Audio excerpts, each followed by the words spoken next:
Welcome. Welcome to the Wii Robot Party. So we have quite a show for you tonight. I think you're going to like it. As you can see, I just arrived in the Robotaxi, the Cybercab. And there's 20 more where that came from.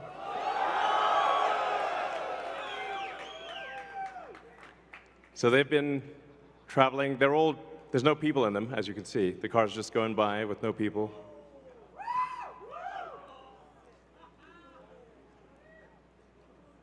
And we have 50 fully autonomous cars here tonight. So you'll see Model Ys and the Cybercab, all driverless. You'll be able to take a ride in the Cybercab. There's no steering wheel or pedals. So I hope this goes well.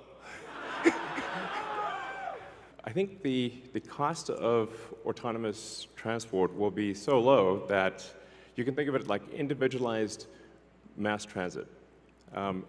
The average cost of a bus per mile for a city, not the ticket price, because that is subsidized, but the average price is about $1 a mile.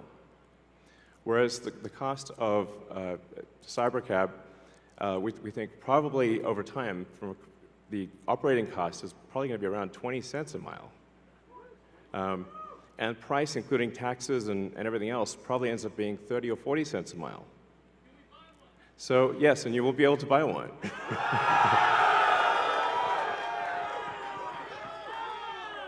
Yes, exactly.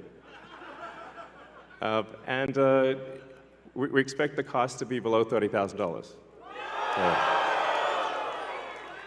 We do expect actually to start fully autonomous, unsupervised FSD in Texas and California next year. And that's with the Model 3 and Model Y. And then we expect to be in production with the Cybercab, which is really highly optimized for autonomous transport in probably, well, I tend to be a little optimistic with timeframes, but in 2026. So, yeah, before 2027. Let me put it that way. When you get in, you'll see like it's really quite a wild experience to just be in a car with no steering wheel, no pedals, no controls, and it feels great. Something we're also doing is, and it's really high time we did this, is inductive charging. So the Robotaxi has no plug. It just goes over the inductive charger and charges. So yeah, it's kind of how it should be. Oh, and also, what happens if you need a vehicle that is bigger than a Model Y?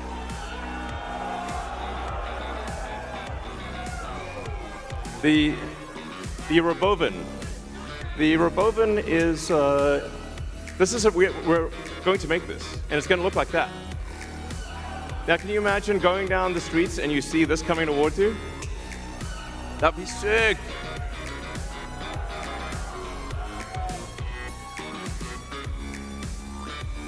So this can carry up to 20 people, and it can also transport goods. So you can configure it for goods transport within a city, or transport of up to 20 people at a time. So this is gonna, the Robovan is what's gonna solve for high density. So if you want to take a sports team somewhere, or you're looking to really get the cost of travel down to, I don't know, 5–10 cents a mile, then you can use the Robovan. Some people call it the Robovan, but speaking of robots,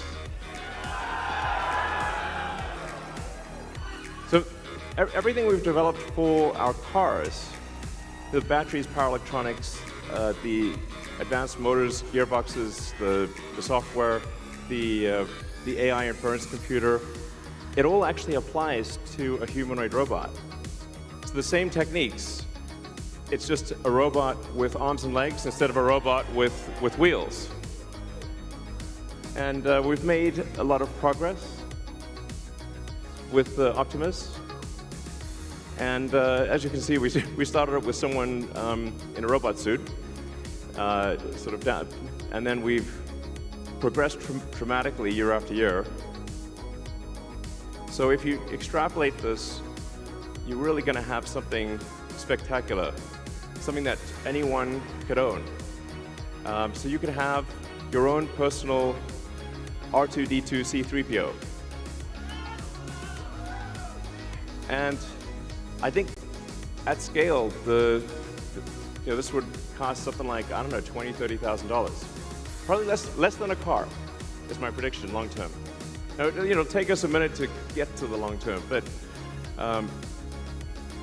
fundamentally at scale, the Optimus robot, you should be able to buy an Optimus robot for, I think, probably $20,000 to $30,000 long term. So, and what can it do? It'll basically do anything you want. So it can be a teacher, babysit your kids. It can walk your dog, mow your lawn, get the groceries, just be your friend, serve drinks. Whatever you can think of, it will do. And yeah, it's going to be awesome. I think this will be the biggest product ever of any kind.